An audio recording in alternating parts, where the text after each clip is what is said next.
بنایا ہی تو ایک ہی محمد ہے جس کو اپنا محبوب بنایا ہے، جس کو اپنا یار بنایا ہے۔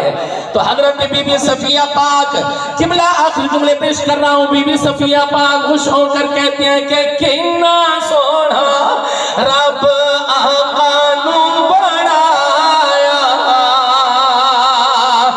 کنا سونا رب آقا نو بڑھایا، سونے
غلام کی کیا حیثیت تھی کہ جس برتن میں غلام پانی پیتا یا استعمال کرتا لوگ اس کو توڑ تو دیتے تھے لیکن دوبارہ استعمال کرنا گوارا نہیں کرتے تھے، اور میرے آقا نے حضرت بلال کو سینے کے ساتھ لگایا۔ توجہ میرے آقا کو، میرے نبی نے حضرت بلال کو سینے کے ساتھ لگایا، بلکہ میں یوں کہوں جب مکہ فتح ہوا تو 1.25 لاکھ صحابہ اکرام کا مجمع تھا، تاریخ گواہ 1.25 لاکھ کے قریب اتنا عظیم مجمع۔ اور جب میرے آقا علیہ السلام نے اذان کی باری ہے، میرے نبی نے اعلان فرمایا این بلال، سبحان اللہ، خدا کی قسم بڑے لکھا مجمع ہے، وہاں پہ بڑے جلیل القدر صحابہ بھی موجود تھے، وہاں پہ بڑے رئیس قریشی بھی موجود تھے، حضرت صدیق اکبر جیسے صحابہ موجود تھے۔